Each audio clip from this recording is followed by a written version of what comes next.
कृष्णा, राधे राधे।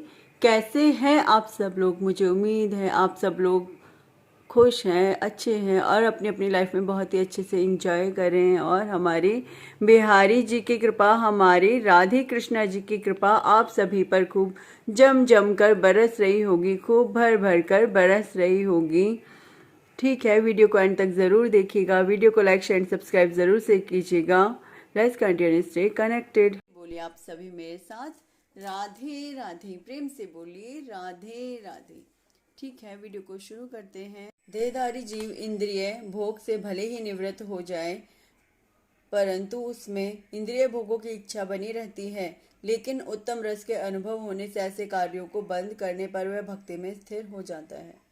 देखिए क्या होता है, अगर सपोज मैंने खाना खा लिया परंतु मुझे फिर भी बार बार लगा रहेगा अब कुछ और खा लूँ, अब ये खा लूँ, अब वो खा लूँ, कुछ ना कुछ। मैंने अक्सर देखा है लोगों को, खाना खा लिया, खाना खाने के बाद अरे वो मीठा रखा होगा घर में, मीठा लिया हो, मीठा खाएंगे। अब मीठा हो गया, अरे वो गोलगप्पे तो रह गए थे, देखो गोलगप्पे रखे होंगे घर के अंदर, गोलगप्पे खा लेंगे। अब वो गोलगप्पे हो गए, मतलब कुछ ना कुछ। अभी 1 घंटे बाद ही फिर अरे फल ले आओ, फल खा लेंगे। मतलब उनके उस जो खाने की इच्छा है ना, उस इच्छा का कभी भी समापन नहीं होता। वो इच्छा लगातार बढ़ती रहती है, बढ़ती रहती है, बढ़ती रहती है। सोचते हैं चलो अब रुकेगा, अब रुकेगा, अब रुकेगा, परंतु वो नहीं रुकता वहाँ पर। वो कंटिन्यू चलता ही रहता है, कभी थोड़ा कभी थोड़ा कभी थोड़ा चलता ही रहता है। ठीक है ना? तो इंद्रिय तृप्ति कभी भी कंप्लीट नहीं होती है। काम वासना वो भी कभी कंप्लीट नहीं होती है। कभी भी किसी भी इच्छा का अगर हम उस पर नियंत्रण करना ना सीखें अपनी इच्छाओं पर, तो वो हमारी इच्छाएं कभी भी खत्म नहीं होती हैं, हमेशा बढ़ती ही रहती हैं, हमेशा बढ़ती ही रहती हैं, है ना? लेकिन उत्तम रस के अनुभव होने से ऐसे कार्यों को बंद करने पर वह भक्ति में स्थिर हो जाता है। अब उत्तम रस कौन सा है? कौन सा रस है उत्तम रस? गन्ने का रस?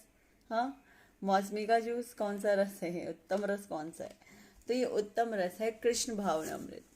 एक्चुअली जब भी हम भगवान श्री कृष्ण, भगवान श्री राधे कृष्णा, श्री बिहारी जी, श्री विष्णु भगवान जी, श्री राम जी के चरणों में जब हम अपने मन को एकाग्र कर लेते हैं, तब तब हमें उत्तम रस की प्राप्ति होती है, तभी हमें उत्तम रस का अनुभव होता है। हाँ जी, और जब वो उत्तम रस का अनुभव हमें होता है, तब उसके बाद हमारी इंद्रिय तृप्ति की जो कामना है वो स्वतः ही पूरी हो जाती है। आपको फिर उसके लिए कुछ भी सोचने की आवश्यकता नहीं पड़ेगी, वो अपने आप ही आपकी कंप्लीट होनी शुरू हो जाएगी। आपको खाने का मन है, आपने खाना खाया, एक बार आपका पेट भरेगा।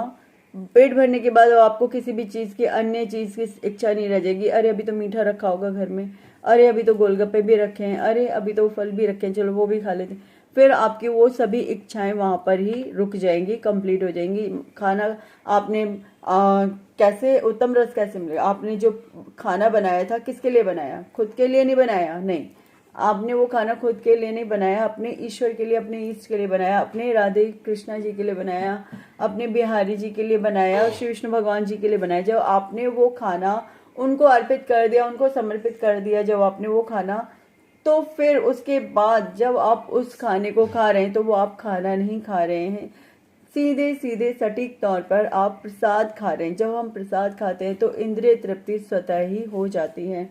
उसके बाद आपको कुछ और खाने की आवश्यकता रह ही नहीं जाती है कि अभी कुछ और भी खाना बाकी है। नहीं, ऐसा नहीं होता। फिर स्वतः ही हमारी इंद्रिय तृप्ति हो जाती है, क्योंकि हमने खाना नहीं खाया, हमने प्रसाद खाया, अपने ईश्वर का, अपने ईष्ट का हमने प्रसाद खाया, है ना? इसीलिए तो जब हमें उस उत्तम रस की प्राप्ति हो जाए, उसका अनुभव हो जाता है, तो हम उन कार्यों को करना बंद कर देते हैं जो हम अपनी इंद्रिय तृप्ति के लिए करते हैं, और हमारा जो मन है वो हमारे ईष्ट की भक्ति में स्थिर हो जाता है। महर्षि राधे कृष्ण जी, श्री बिहारी जी, श्री विष्णु भगवान जी, श्री राम जी के चरणों में स्थिर हो जाता है। ठीक है, जिसमें यम, नियम, आसन, प्राणायाम, प्रत्याहार, धारणा, ध्यान आदि सम्मिलित हैं। अब क्या होता है कि कुछ लोग क्या करते हैं, कुछ लोग इन चीज़ों के द्वारा अपनी इंद्रियों को संयमित करने के लिए कोशिश करते हैं। किस किस चीज़ के द्वारा? यम, नियम, आसन, प्राणायाम, प्रत्याहार, धारणा, ध्यान आदि सम्मिलित हैं। लेकिन जो कृष्ण भावना अमृत का रस चख लेता है, उसे कुछ करने की आवश्यकता नहीं रहती है, उसकी सारी चीजें खुद ब खुद नियंत्रित हो जाती है। अब इसी के पीछे एक क्वेश्चन ये भी हो सकता है, फिर मेडिटेशन क्यों करें, बस कृष्ण भावना अमृत। एक्चुअली मैं मेडिटेशन भी तो कृष्ण भगवान का ही बोल रही हूँ ना, मैं कहाँ कह रही हूँ कुछ और मेडिटेशन करो। कृष्ण भगवान का ही तो मेडिटेशन करो, उनको ही आपने अपने ध्यान में उतार लेना है पूरे तरीके से। जब वो हमारे ध्यान में उतर जाएंगे तब कुछ और बाकी ही कहाँ रह जाएगा। जब हमारे रोम रोम में हमारी इष्ट बस जाएंगे, हमारी श्री राधे कृष्ण जी, श्री बिहारी जी, श्री विष्णु भगवान जी, श्री राम जी बस जाएंगे, तब किसी और की यहाँ पर उम्मीद ही कहाँ रह गई, कुछ और रह कहाँ गया। बाकी हमारे इष्ट ही तो रह गए, और उन्हीं को हम अपने ध्यान में उतार लेंगे जब पूर्ण रूप से, तो हमारी इंद्रियों पर स्वतः ही कंट्रोल हो जाएगा। अपने खाने को हम उनके चरणों में अर्पित करके, उनको भोग लगा करके तब खाएंगे, तो वो खाना नहीं रह गया, वो प्रसाद बन गया, हमने प्रसाद का भोग लगा लिया। जब हम अपने हाथों से जो कार्य कर रहे हैं दूसरों के अच्छे के लिए कर रहे हैं, और वो कार्य भी हम अपने ईष्ट को समर्पित कर देते हैं, तो वो कार्य भी हमारा प्रसाद बन गया, जो हमने वापस उसको चख लिया। हाँ जी, किसी भी कार्य को करो, कुछ भी करो, अपने ईष्ट को समर्पित कर दो। आप स्वतः ही कुछ नहीं कर रहे, अपने आप ही आपकी पूजा हो जाएगी, आपकी अर्चना हो जाएगी। केवल और केवल आपको करना क्या है, अपने भगवान को मुख में धारण कर लो, पूर्ण रूप से अपने ध्यान में धारण कर लो, और साथ ही साथ अपने काम में धारण कर लो। उसके बाद स्वतः ही आपकी पूजा होगी, आपको कुछ और करने की आवश्यकता ही नहीं रहेगी। इसके बाद 3 काम करने हैं हमें, ध्यान में धारण करना है अपने ईष्ट को, अपने ईश्वर को, अपने काम में धारण करना है अपने ईश्वर को, अपने मुख में धारण करना है। जब हम इन 3 चीज़ों में अपने ईष्ट को धारण कर लेंगे, उसके बाद हमारी पूजा तो खुद ब खुद हो गई, कुछ और करने की आवश्यकता रह ही नहीं गई। हे अर्जुन, इंद्रियां इतनी प्रबल तथा विवेकवान है कि उस विवेकी पुरुष के मन को भी बलपूर्वक हर लेती है, जो उन्हें वश में करने का प्रयत्न करता है। हमारी इंद्रियां इतनी बलवान है कि आप बार बार उन्हें संयमित करके काबू में लेकर के आएंगे, और वो बार बार जरा से भी हलचल हुई नहीं कि बिखर जाएंगी। हाँ जी, ऐसा ही है। बड़े बड़े ऋषि मुनि क्यों बिल्कुल अलग जाकर के बिल्कुल अलग चले जाते थे जंगलों में, और वहां जाकर के अपनी तपस्या करते थे, क्यों? ताकि वो इस मोह रूपी बंधन में वापस फंस ना सके, इसी वजह से। लेकिन कृष्ण भावना अमृत ऐसा अमृत है जिसमें एक बार आप बंध जाओगे तो कृष्ण भगवान स्वतः ही आपको, आपके इंद्रियों को कंट्रोल कर देंगे। इधर उधर भागना ही नहीं पड़ेगा आपको ये नहीं सोचना पड़ेगा कि मुझे अपने मन को किस प्रकार वश में करना है। बस एक बार हाजिरी वहां लगा के बोल देना है कि आप मेरे मन को वश में कर लो, वो स्वतः ही कर देंगे। बल्कि आपको बोलने की भी आवश्यकता नहीं है, वो स्वतः ही कर देंगे। और सच कहूँ तो एक बार इनके चरणों में आप आ जाओ, इनकी तपस्या मतलब इनकी पूजा साधना सब शुरू कर दो, उसके बाद आपको कुछ नहीं कहना सुनना पड़ता। ये आपकी चीजें स्वतः ही ठीक कर देते हैं, स्वतः ही आपको अपने चरणों में ध्यान मग्न कर देते हैं। ठीक है,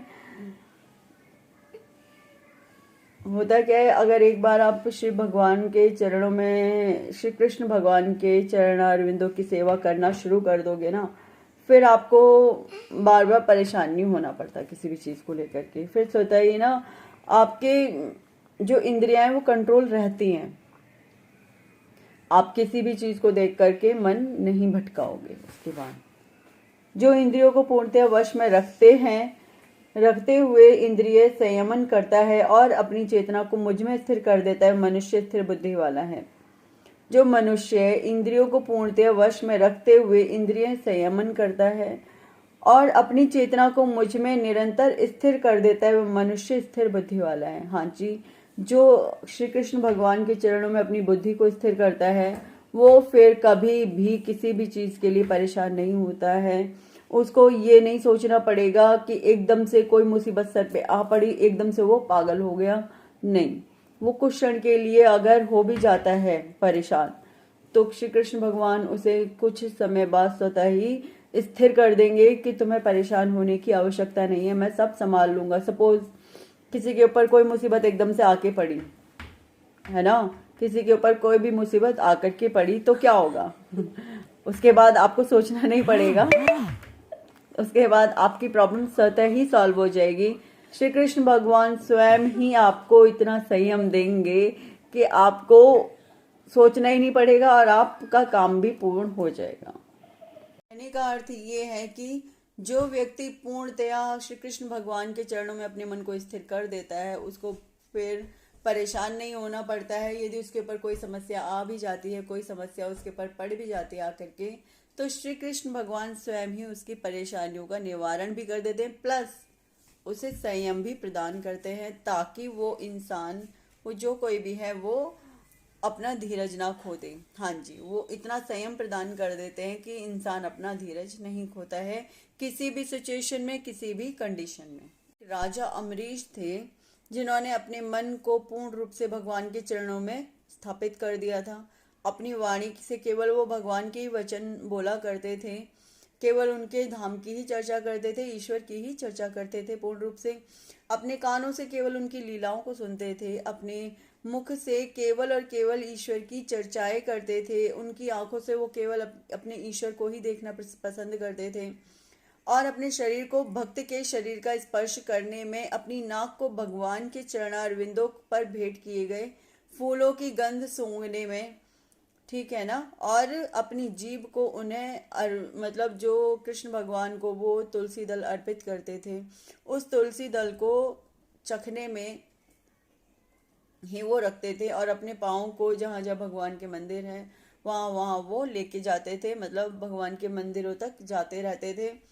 मतलब वो कुल मिलाकर के पूर्ण रूप से उन्होंने जो अपना ये शरीर था, अपनी जो इंद्रियां थी, पूर्ण रूप से ईश्वर को ही समर्पित कर दी थी, ताकि उनका मन ना भटके। राजा अमरीश की बात कर रही हूँ, ठीक है ना। चलिए आगे बढ़ते हैं। इंद्रिय विषयों का चिंतन करते हुए मनुष्य की उनमें आसक्ति उत्पन्न हो जाती है। अब क्या हुआ, खाने की वीडियो देख रहे हैं तो जीभ पे पानी आना शुरू हो जाता है। अगर मैं खाने की वीडियो देखना शुरू कर दूं तो जीभ पे पानी आना शुरू हो ही जाएगा। यदि और भी कोई गलत वीडियो देखना शुरू कर दूं तो मन में गलत विचार आने अपने आप से शुरू हो जाते हैं। यह एक बहुत बड़ा सत्य है कि आप जो देख रहे हैं वो आप सोच भी रहे हैं और फिर उसे कर भी रहे हैं। यदि आप उस चीज़ को ना तो देखें, जब देखेंगे ही नहीं तो विचार कहाँ से आएगा। अब विचार नहीं आएगा तो उस चीज़ को कैसे करेंगे, क्योंकि विचार ही नहीं है मन के अंदर कोई ऐसा। तो कोई भी चीज़ उत्पन्न कहाँ से होती है, यहाँ से हमारी आंखों ने देखा। मैंने कुछ टाइम पहले एक वीडियो देखा था, तो उसमें वीडियो में एक आदमी बोल रहा था, मतलब किसी व्यक्ति ने एक काम देखा उसकी आंखों ने, फिर पानी उसके मुंह में आया, फिर जो उसके पैर थे वो चल के उस जगह तक गए, फिर उसके हाथों ने उसे तोड़ा और मुंह ने खाया, ठीक है। अब जब माली ने देख लिया तो भागते हुए माली आया, डंडा उसकी कमर पे पड़ा, ठीक है। अब काम किस किस ने किया था और किस किस को सजा मिली, ठीक है। देखा अब माली ने देख लिया तो डंडा उसकी कमर पे पड़ा, जबकि कमर ने तो कुछ किया ही नहीं था, ठीक है। और आँख आँख से आंसू निकले और मुंह से चीख निकली। तो गलती किसकी थी तो हमारी इंद्रियों की गलती, लेकिन सज़ा पूरे शरीर और आत्मा को मिली। इसी प्रकार से जब हम किसी चीज़ को गलत देखेंगे ही नहीं तो गलत विचार ही मन में नहीं आएगा, और जब गलत विचार ही मन में नहीं आएगा तो हम गलत नहीं करेंगे। सीधा सा इसका तात्पर्य यही है। की बात ही हो रही है इंद्रिय तृप्तियों की, तो मैं एक बात और बताती हूँ। सपोज जैसे किसी ने संन्यास ले लिया पूर्ण रूप से, ठीक है। मैं यहाँ किसी की निंदा नहीं कर रही हूँ, क्योंकि यहाँ मैं एक वक्ता के तौर पर बात बोल रही हूँ, तो बताना मेरा पूरा फर्ज है, ठीक है। मैं केवल बता रही हूँ, कोई निंदा नहीं हो रही है, ठीक है। किसी ने सपोज संन्यास ले लिया पूर्ण रूप से, अब उसकी इंद्रियों की तृप्ति तो उसने की नहीं थी और संन्यास धारण कर लिया। अब इंद्रियों की तृप्ति तो वैसे कभी होती नहीं है, इंसान को बुढ़ापा आ जाता है परंतु उसकी इंद्रियों की तृप्ति कभी नहीं होती है। वो मर जाता है लेकिन उसकी इंद्रियों की तृप्ति कभी नहीं होती है। हाँ जी, मैं अपने आसपास के सराउंडिंग में जो चीज़ें देखती हूँ वो मैं आपसे यहाँ पे शेयर कर रही हूँ। कभी भी हमारी इंद्रियों की तृप्ति नहीं होती है, चाहे हमारा मरणासन का समय भी आ जाए तब भी हमारी इंद्रियों की तृप्ति पूर्ण नहीं होती है। हम मृत्यु शैया पे पड़े होते हैं और हमारी इंद्रियां अपने इच्छाओं की पूर्ति के लिए चीज़ें ढूंढ रही होती हैं। तो वही बात मैं कर रही हूँ इस वक्त पे, वही समझा रही हूँ मैं आपको कि होता क्या है। सपोज किसी ने संन्यास धारण कर लिया पूर्ण रूप से, और उसने अपना घर परिवार बच्चे बीवी सब छोड़ दिए, और उसके बाद उसने संन्यास ले लिया और बाहर जंगलों में चला गया, यानी ऋषि मुनि ऐसी जगहों पर चला गया। ठीक है। और उसने अपनी इंद्रियों को कंट्रोल करने के लिए बहुत कुछ किया, लेकिन वो कृष्ण भावना अमृत में नहीं आया, कृष्ण भावी नहीं हुआ। वो केवल और केवल निराकार में मन स्थापित करके और एकाग्र करके इंद्रियों को संयमित करने में लगा हुआ है। कुछ टाइम बीतेगा, एक साल पहले तो वो कंट्रोल कर ही नहीं पाएगा। रीज़न ये होगा कि उसको अपने घर वालों की याद नहीं जा पाएगी, उस वो अपने घर वालों को नहीं बुला पाएगा, उसको हर टाइम अपने घर की याद आती रहेगी। एक दो दिन तो उसको याद नहीं आएगी, परंतु जैसे ही 2-3 दिन ऊपर बीतेंगे उसे अपने घर की याद सतानी शुरू हो जाएगी। और एक बार घर की याद आने लगेगी तो वो कितनी भी कंट्रोल करने की कोशिश करेगा अपनी इंद्रियों को, वो नहीं कर पाएगा। चलो वहाँ पर यदि उसने कर भी लिया तो वो कितने समय तक उस चीज़ को कंट्रोल कर पाएगा? वो नहीं कर पाएगा कंट्रोल, क्योंकि कंट्रोल करने के लिए ये पीछे से किसी को का हमें सपोर्ट होना भी ज़रूरी है। अब जैसे कृष्ण भगवान है, एक बार को हम भटकना भी चाहें तो वो हमें भटकने ही नहीं देंगे, वो झट से पकड़ लेंगे, वो भटकने ही नहीं देंगे। अब जब भटकने ही नहीं देंगे तो हम भटकेंगे कैसे, है ना। तो यही समझाना चाह रही हूँ कि यदि आप कृष्ण भावनामृत में आते हैं, कृष्ण भगवान में अपना ध्यान लगाते हैं, तो मानिए विशेष तौर पे जो मैं बात बता रही हूँ वो यही है कि आपकी इंद्रियां खुद पे खुद नियंत्रित हो जाएंगी। आपको यहाँ वहाँ भागने की ज़रूरत भी नहीं पड़ेगी और यहाँ वहाँ भटकना भी नहीं पड़ेगा। जो आपके लिए अच्छा होगा और जो आपके हित में होगा वो स्वतः ही कृष्ण भगवान आपको ऐसे थाली में रख के देंगे। ठीक है। ठीक है, इसी के साथ मैं विराम लेती हूँ। और एक बात, माला जाप ज़रूर कीजिए। कलयुग में देखो, आप ध्यान लगाने बैठो तो ज़रूरी नहीं है कि ध्यान बहुत अच्छे से लग जाए, क्योंकि मैं ज़्यादातर लोगों की बातें सुनती हूँ तो लोग यही कहते हैं कि हमारा ध्यान नहीं लग पाता, हम बहुत कोशिश भी कर रहे हैं तो ध्यान नहीं लग रहा है।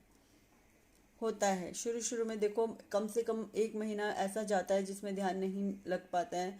और लोग फिर जब इतने 1 महीने तक ध्यान नहीं लग रहा होता है तो लोग कोशिश करना ही बंद कर देते हैं। वो कहते हैं ध्यान तो लग नहीं रहा, 1 महीना हो गया हमें ध्यान लगाते लगाते, अब हम छोड़ देते हैं।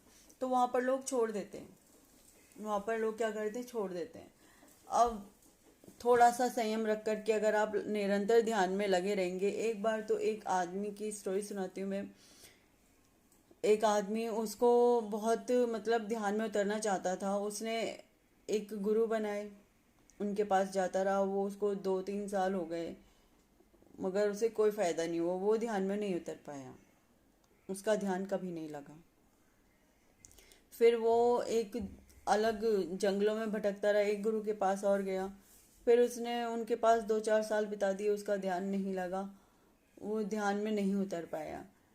लेकिन जब वो निराश होकर के हताश होकर के वापस आ रहा था कि अब मैं वापस जा रहा हूँ, अब जब ध्यान लग ही नहीं रहा, 8 साल उसने इस तरीके से बिता दिए, तो फिर एक वो ऐसे ही थका हार करके एक पेड़ के नीचे बैठ गया ऐसे चुपचाप, और अचानक से उसका ध्यान घटित हो गया। तो ध्यान का नहीं पता कब घट जाएगा, बस आपको निरंतर प्रयास करने की आवश्यकता होती है। लेकिन यदि आप अपने ईष्ट को साक्षी मान करके ध्यान में बैठते हैं, उन अपने ईष्ट को बोलें कि मेरा ध्यान, प्रभु प्लीज़ मुझे ध्यान लगाने में मेरी मदद कीजिए, तो वो मदद करते हैं। हमारे कृष्ण भगवान, हमारे श्री राधे कृष्णा जी, हमारे बिहारी जी, हमारे विष्णु भगवान जी, हमारे श्री राम जी हमें मदद करते हैं हमारा ध्यान लगाने में पूर्ण रूप से। ठीक है। तो यदि आप ध्यान नहीं भी लगा पा रहे हैं तो माला जाप अवश्य करिए, माला जाप ज़रूर से करिए। हरे कृष्णा कृष्ण कृष्णा हरे हरे, हरे राम राम राम हरे हरे, और ओम नमो भगवते वासुदेवाय, इस मंत्र का जाप कीजिए। इन दोनों में से कोई भी एक मंत्र उठा लीजिए और उसे जपना स्टार्ट कर दीजिए अपनी मालाओं पर। बहुत ज़्यादा माला नहीं कर सकते हैं तो 2 या 3 माला भी करिए तो अच्छा है, उत्तम है। ठीक है, इसी के साथ मैं विराम लेती हूँ और प्रेम से बोलिए आप सभी मेरे साथ राधे राधे, प्रेम से बोलिए राधे राधे।